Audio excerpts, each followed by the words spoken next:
Alhamdulillahnya sih bisnisnya aman. aku alhamdulillah aman. Cuma memang kan ini film, jadi shotnya kan banyak shot-shotnya, jadi memang ya mungkin tetap sama aja sih emosinya. Dan itu cukup kita bisa label itu karena ada satu adegan kita yang kayak kita adegan makan, dan itu kayak emosi kita, semangat kita di awal makan lama-lama mulai begah, tapi tetap harus dengan emosi dan Aku udah ngingetin yang sama semua gitu dari awal. Sama sih kurang lebih ya. Kalau lupa dialog udah pasti ya, namanya juga pertama kali ya, nervous juga syuting dengan aktor-aktor hebat ini ya kan, jadi kayak ya sudah pasti lah banyak mbak kejadian-kejadian seperti itu. Akhirnya latihan kayak harus ingat dengan cara apa kak? Alhamdulillah teman-teman ini sangat suportif sekali ya, walaupun gedek sama saya tapi kayak tetap sabar gitu. Jadi alhamdulillah sih juga nggak terlalu ke pressure, jadi tetap kita latihan lagi gitu. Mungkin lebih banyak juga kayak lupa blocking segala macam, karena kan kita syutingnya kan kita juga lumayan ya, blockingnya banyak, shot-shotnya juga segala macam. Jadi alhamdulillahnya semuanya sabar ya menghadapi saya ya. Jadi akhirnya kamu sendiri berapa inget gak sih berapa kali harus mengulang sampai kayak semuanya mau itu ada? Enggak sih, nggak sampai segitu ya mbak. Kalau sampai segitu kayaknya saya dikeluarin ya langsung. Boleh ganti pemain nggak?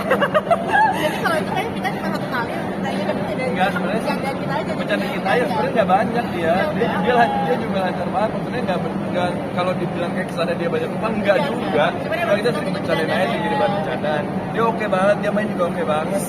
Iya, Jadi perpaduan siapa? Perpaduan siapa? Maudy Ayunda. Kasihan tau Maudy Ayunda sih, gak kenal gue. Kupingnya gerak-gerak. Tapi kan kita sendiri kan di sini actingnya super natural, banyak mungkin kalau dilihat sendiri gampang nangis ya kita ya, jadi kayak menghayat itu nggak ada nggak sih kata di kampung khusus untuk menjalani peran seperti itu? Kalau treatment khusus mungkin karena alhamdulillahnya nih dari schedule produksinya emang kayak riset pas banget, jadi kayak adegan-adegan yang sama teman-teman yang terus lakuin pas udah masuk ke rumah tuh udah mulai akhir-akhir syuting itu mungkin aku udah nge-set diri aku juga kalau misalnya ada adegan hari ini ada apa aja ya gitu di rumah sebelum besoknya syuting. Oh ada ini juga, aku biasanya tuh kalau emang adegannya dari mulai pagi udah dibikin pulang ini jadi aku udah nge-set dari aku berangkat tuh aku mulai biasanya aku pakai lagu sih, aku lumayan sensitif kalau pakai lagu, jadi aku udah mulai hari itu playlist aku kalau lagi duduk aku punya playlist sendiri, dan itu playlistnya bukan playlist Indonesia Regar, itu playlistnya Kaluna aku punya. Jadi dan aku waktu diskusi sama Kak Asap kayak Kak, Kaluna dengar ini gak sih? Jadi kita kayak ada beberapa lagu yang kita rasa itu adalah playlistnya Kaluna, dan kalau misalnya udah mulai ini yang aku rasa cukup berat, aku lari ke lagu itu, aku nyanyi itu, aku lari ke lagu playlist itu. Tapi kalau kamu sendiri pressure gak sih mungkin jadi peran utama ini yang berat banget juga karakternya, ke diri kamu sendiri pernah nggak sih ada momen seperti itu? Pressure ada banget, apalagi ini kan dari novel yang bestseller gitu, jadi aku juga gak pengen mengecewakan siapapun yang udah mempercayakan ini ke aku. Jadi ketika kita ada proses di waktu itu, aku merasa kayaknya gue masih harus ngambil karakter Kaluna ini lebih utuh lagi deh. Jadi kayak setelah selesai kita reading itu sore, aku ambil kelas acting lagi untuk bisa ngebentuk karakter Kaluna ini.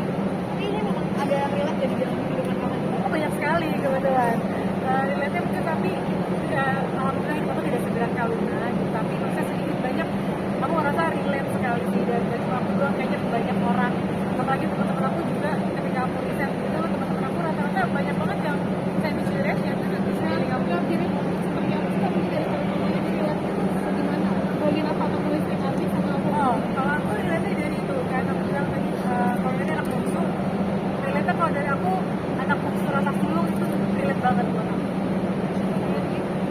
Yang paling relate nih sebenarnya aku juga merasa relate banget sama Kaluna, karena mungkin gini, Kaluna itu kan sebenarnya representasi kita semua gitu, cuma dengan settingan berbeda, level yang berbeda. Makanya pas aku ditawarin film ini, aku tahu ceritanya, memang aku ngerasa wah gila, Kaluna ini ya kita semua gitu.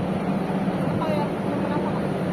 Mungkin benar-benar ngerasain kayak gimana jadi pulang kampung, apalagi kalau aku gitu melihat Kaluna itu banyak banget, aku ngerasa bercermin juga biarpun settingan yang level berbeda kan. Udah tadi misalnya aku dulu harus dulu jadi punya tanggung jawab menggantikan sosok ayah gitu pas ayah aku meninggal. Jadi aku ngerasa kayak struggle-nya, ada mimpi yang tiba-tiba harus dipendam dulu, itu aku ngerasain banget. Itu sendiri jadi lebih wajib banget gak sih Kak, kayak malah jadi dua kamu udah nangis juga karena mungkin ada di momen itu ada nggak sih? Yang justru waktu titik dimana, karena aku di scene apa itu scene happy happy semua. Memang ada beberapa scene yang menemani Kaluna ini aku tahu dan aku udah baca juga, jadi waktu baca aja beberapa scene aku merasa aduh gitu. Nah ada satu momen waktu aku lagi nemenin kita ini kan aku udah pengen banget lihat di adalah salah satu scene-nya yang memang aku deep banget buat aku sendiri, aku ngerasa relate banget. Itu waktu nemenin aku sampai harus keluar dulu karena aku ngerasa sakit banget. Tadi juga sempat ada satu kita perencanaan tim anak yatim. Itu seperti yang kita kalau relate banget sampai seperti itu. Ya kita sih relate banget ya kita Itu kayak internal jokes kita internal jokes sebenarnya kita sih, tapi sebenarnya. ternyata untuk yang merasakan yang sama emang jadi udah baca itu Iya, ya maksudnya buat cari itu internal juga sih. Karena bapak kita aja di Korea tetanggaan gitu ya. Lanjutin nih sih satu. Sendiri mungkin pada saat liburan itu atau mungkin pada saat kamu kayak nge-flashback diri kamu sendiri sih. Mungkin gue struggle itu yang hidup sampai sekarang itu ada nggak sih?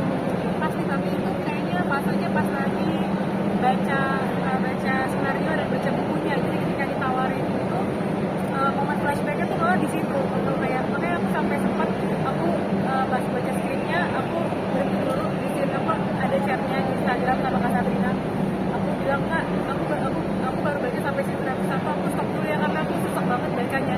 Jadi aku istirahat dulu terus kayak nanti aku lanjutin ya Kak, habis itu kita diskusi soal karakternya Kaluna. Karena aku ngerasa kayak hidupnya Kaluna ini pelik banget, tapi aku juga ngeliat sedikit banyak ada akunya di situ. Jadi aku ngerasa aku ini Kaluna gitu. Kalau kamu sendiri kan kalau dilihat kayak dulu ya, misalnya udah pernah sendiri ya ampun. Ibu kayak salah satu juga yang merasakan itu kayak gimana ya? Justru karena hebohnya saya itu menutupi kesedihan saya. Takut kan? Susah loh pura-pura bahagia ini. Sesungguhnya aku pun juga Kaluna, Mbak.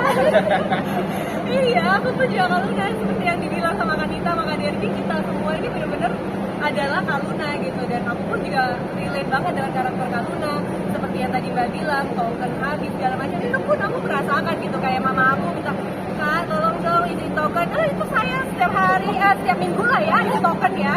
Kayak gitu. Terus habis itu apa lagi ya? Banyak sih Mbak, mungkin gak seberat Kaluna, tapi kayak kita merasakan. Tadi kan mungkin sudah apa namanya dewasa dan sini posisinya kan sebagai anak juga merasakan sendiri dewasa. Mana mungkin sebagai orang tua melihat sendiri anak harus struggle seperti itu gimana sih rasanya? Nah itu sama kayak soundtrack kita yang kita Berakhir di aku ya, Berakhir di semoga berakhirnya di kita ya Mbak ya. Kayak kita berharap anak-anak kita ya merasakan gitu.